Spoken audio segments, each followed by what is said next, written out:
안녕하세요, 연두빛 가족 여러분. 새벽에 농원에 나올 때마다 하루가 다르게 날씨가 시원해지고 있음을 느끼곤 합니다. 추석이 벌써 다음 달이더라고요. 들판에 오곡이 무르익고 여러 과일들이 맛있게 익어가는 계절이죠. 우리 연두빛 가족 여러분도 보이지 않는 내면의 수확과 풍요가 깃들기를 진심으로 바라면서 영상 시작해 볼게요. 오늘은 다양한 야생화와 사랑초 영상입니다. 여러분들의 구독과 좋아요는 영상 제작에 큰 힘이 됩니다. 첫 번째 친구는 카파 앵초입니다. 앵초류는 400종 이상의 많은 종을 가진 것으로 알려져 있습니다. 그만큼 다양한 매력을 가진 거죠. 카파 앵초는 잎이 길쭉길쭉한 것이 특징입니다. 보들보들하고 길쭉한 잎도 귀엽고 나중에 보랏빛깔 꽃이 피어나는데 그것도 기대가 되고 이쁘네요. 이렇게 꽃망울이 한아름 달려 있습니다. 카파 앵초는 조금 더 세련된 느낌을 주는 앵초라는 생각이 드네요. 가을하면 뭐다? 국화 코스모스죠. 썬빔 혹은 애기 코스모스 역시 대표적인 가을꽃입니다. 색깔이 정말 매혹적이고 고혹적이어서 오늘 보자마자 눈길이 바로 가더라고요. 추위에 강한 다년생 숙근초이고 꽃이 봄부터 가을까지 장기간 개화한다고 합니다. 초겨울에도 온도와 햇빛이 있으면 베란다에서 꽃을 피울 수 있다고 합니다. 다음 친구는 철원 석창포입니다. 석창포는 화려하진 않지만 어떤 다른 종류의 식물과 함께 있어도 참 잘 어울리는 식물입니다. 톱은 다른 돌, 얇은 분이나 어디든 옮겨 심어도 잘 자라고 멋들어지게 분위기를 바꿔주곤 합니다. 너무 튀지 않는 너그러움 혹은 여유가 있는 식물 같습니다. 약간의 물기가 있는 상태를 좋아하는 물 좋아하는 식물입니다.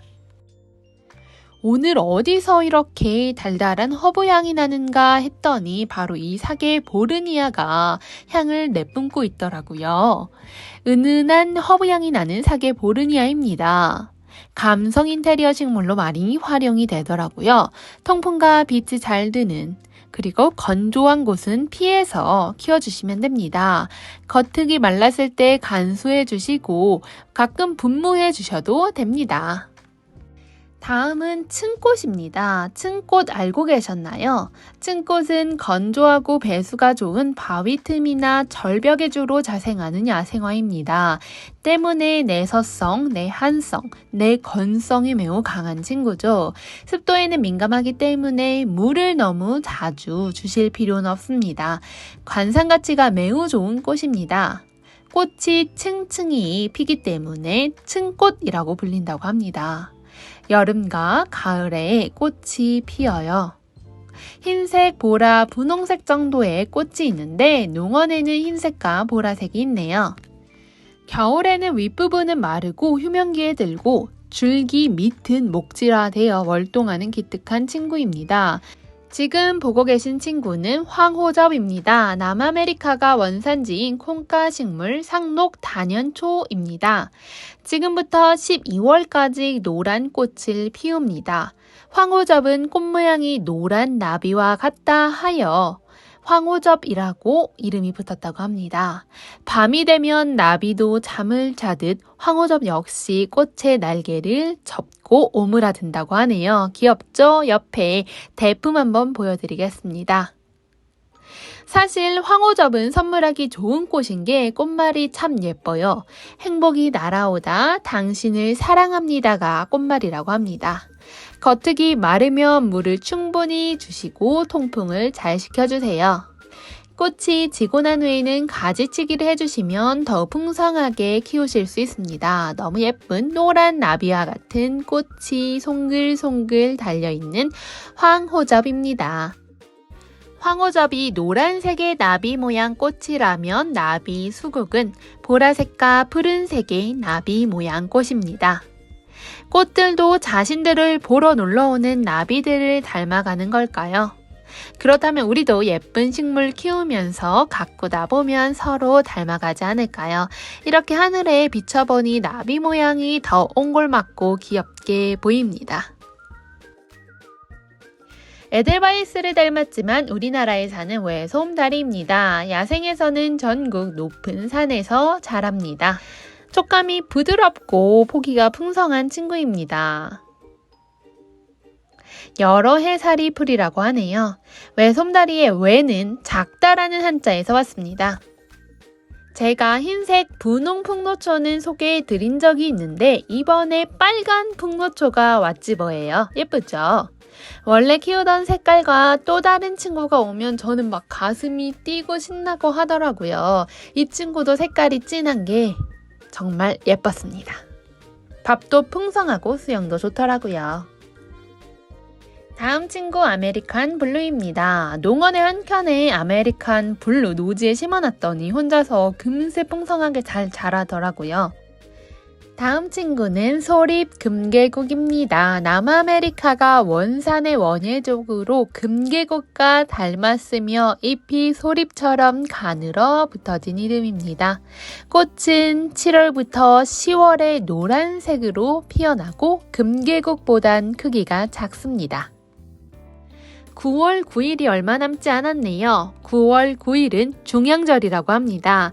중양이란 양수가 겹쳤다는 의미인데 두 자릿수 10으로 가기 전 최고 수인 9가 2번 겹치는 것을 보고 큰 복이 오는 것으로 선조님들은 생각했다고 합니다. 이 시기의 또 다른 특징은 바로 국화가 만발하는 시기라는 것이에요. 때문에 입대에 만발하는 국화를 선조들은 좋은 꽃이라 여겨 국화 핀 명소에 가서 감상할 것뿐만 아니라 국화차를 끓여 마시거나 국화주를 담가 먹었다고 합니다. 식물과 우리의 삶은 정말 떨어뜨려 놓으려 해도 그럴 수가 없네요. 국화는 세시 풍속에 따라 고결한 꽃으로 누구에게나 사랑받는 꽃이었다고 합니다. 쌀이나무는 농원에 총 4종이 있습니다. 4가지 색깔인데 하나 키우기 시작하면 결국 4가지 다 키우게 되더라고요. 가을바람 함께 맞으니 제가 다 시원합니다. 색도 다양해서 함께 키우면 보는 재미가 쏠쏠합니다. 이 거리 화분에 담긴 꽃이 무엇일까요? 바로 채송화입니다. 너무 색감 예쁘죠? 색깔이 다른 채송화가 합식되어서 무슨 무지개 바구니인 줄 알았습니다. 제가 한번 농원에 걸어볼게요. 이렇게 화사한 느낌을 물씬 주는 예쁜 채송화네요. 거리 화분만 잘 인테리어 해도 분위기가 많이 바뀌는 것 같아요. 예쁜 고구마 밭을 지나다 보니 고구마 꽃이 이렇게 인사해주네요. 고구마 먹을 줄만 알았지 꽃이 이렇게 담백하니 예쁜 줄 몰랐네요.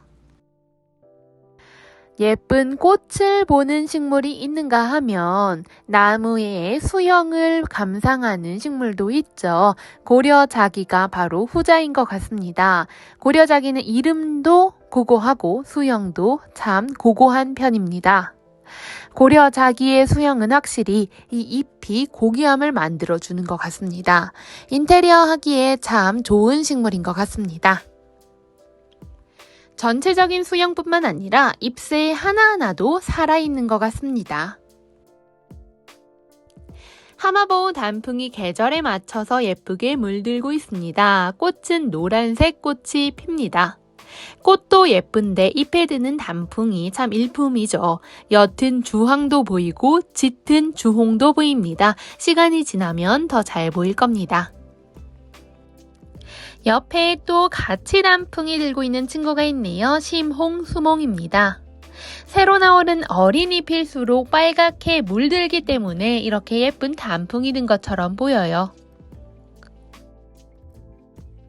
지금 보고 계신 친구는 다이너마이트 백일홍입니다. 꽃이 폭탄 터지듯이 정열적이고 얼마나 멋지게 피기에 이름까지 다이너마이트입니다.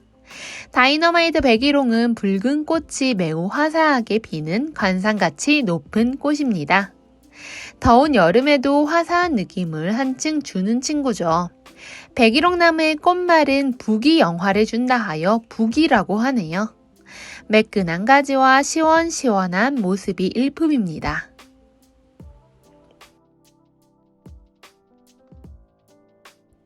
다음 친구는 가시 없는 목향 노란 겹질레입니다. 추위에 매우 강한 편입니다. 이렇게 햇빛이 풍부하고 통풍이 잘 되는 장소를 좋아하는 친구죠. 요즘 농원이 가을맞이 새 단장이 한창입니다. 식물들이 많이 새로 들어오고 관리해줘야 할 것들이 천지인데 제가 무궁화 있는 쪽을 신경을 덜 쓴 것 같아서 어쩌지 하면서 들여다봤는데 대박! 그냥 잘 자라고 있더라고요. 이렇게 제 손이 덜 간 게 혹시 더 낫나 싶을 정도로 자연의 손길로 잘 가꿔져 있는 모습이 제가 다 흡족했습니다. 보라색 블루치폰 무궁화입니다.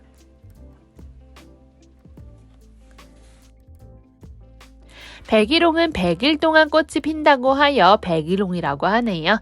꽃이 100일 동안 피는 품종이기 때문에 많이 좋아하시죠.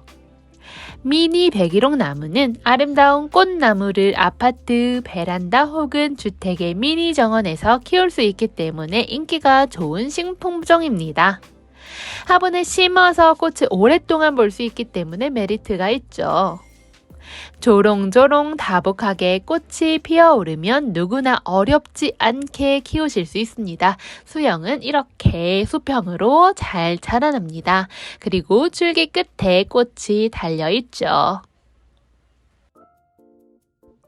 지금부터는 예쁜 사랑초 친구들 함께 보도록 하겠습니다.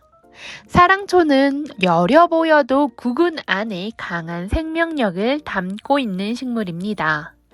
구근 자체를 깊게 심지 않기 때문에 물을 주다가 혹은 시든 꽃을 제거해 주다가 뿌리가 딸려 올라오는 아찔한 경험을 해본 적 있으실 것 같습니다. 그럴 땐 당황하지 마시고 다시 눌러서 심어 주시면 됩니다. 사랑초 분갈이에 대해서도 많이 궁금해 하시는데 구매하거나 분양받아 온 다음에 바로 분갈이를 하는 건 별로 추천드리지 않습니다.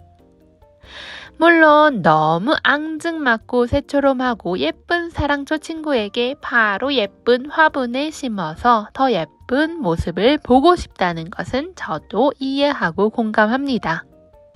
하지만 우리도 이사를 가거나 하면 조금의 쉼이 필요하잖아요. 식물도 환경이 변하고 바로 분갈이 해주기보다는 쉼이 어느 정도 필요합니다.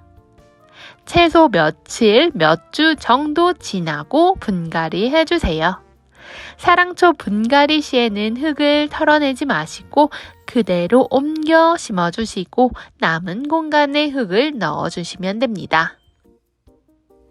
어떤 분이 사랑초는 왜 사랑초인가요? 하고 물어보신 적이 있었습니다. 그 후에 알게 된 사실은 사람의 심장을 닮았다 하여 사랑초라고 불린다고 하더라고요. 사랑초는 대개 밤이나 날씨가 흐릴 때에는 꽃과 잎장을 오므리고 시든 것처럼 보일 때가 있습니다. 하지만 해가 나고 밝아지면 기운을 차리고 펼쳐지기 때문에 따로 걱정할 필요는 없습니다. 사랑초는 앞서 말씀드렸듯이 구근 식물입니다. 화분은 노지에서 직사 광선받고 싹을 올릴 수 있게 도와주셔도 됩니다. 생육 온도는 16도에서 약 20도까지이며 겨울철 3도까지 버틸 수 있기 때문에 베란다에서 월동이 가능합니다. 사랑초는 포기 나누기와 구근 씨앗 번식이 가능합니다. 비료도 잘 주고 관리만 잘하면 포기가 잘 늘어납니다. 이때 한 3년에서 4년 혹은 2년에서 3년 사이에 분갈이 해주시면서 포기를 나누면 번식이 가능합니다. 혹은 휴면기에 들어간 구근을 캐서 번식을 시켜주시면 됩니다. 사랑초 꽃말 혹시 뭔지 아시나요? 당신을 끝까지 지켜줄게요. 당신을 버리지 않겠습니다. 라고 합니다. 지고지순한 사랑을 꽃말로 가지고 있는 사랑초죠. 또 사랑초는 공기정화 식물로도 유명하기 때문에 선물로 주어도 괜찮을 것 같습니다. 지금 보고 계신 사랑초는 땅콩 사랑초입니다. 입장도 다른 사랑초에 비해서 크고 꽃도 더욱 큼직막하게 피는 사랑초죠. 입장 한번 보여드릴게요. 이렇게 귀엽고 큼직큼직하게 생겼습니다. 지금 보고 계신 사랑초는 땅콩 사랑초와 닮은 듯하지만 다른 미누에타 사랑초입니다. 꽃은 이렇게 연한 분홍색의 노란 화심으로 피어납니다. 미누에타 사랑초였습니다. 가을 석양을 닮은 스테 노린차입니다. 지금 나비가 날아드네요. 이 스테 노린차는요, 수직으로 자라기 때문에 지지대를 설치해 주시면 더 예쁘게 꽃을 감상하실 수 있습니다. 오렌지 빛깔, 주홍 빛깔을 다 머금고 있는 친구입니다. 순정 만화책 제목일 것 같은 러브아트 사랑초입니다. 딱 분홍색 꽃을 말 그대로 피어내는 하트 모양 잎을 가진 사랑초입니다. 오늘 영상은 예쁜 채송화와 푸른 하늘을 배경으로 마치도록 하겠습니다. 저는 다음에 또 싱그러운 소식으로 찾아올게요. 감사합니다.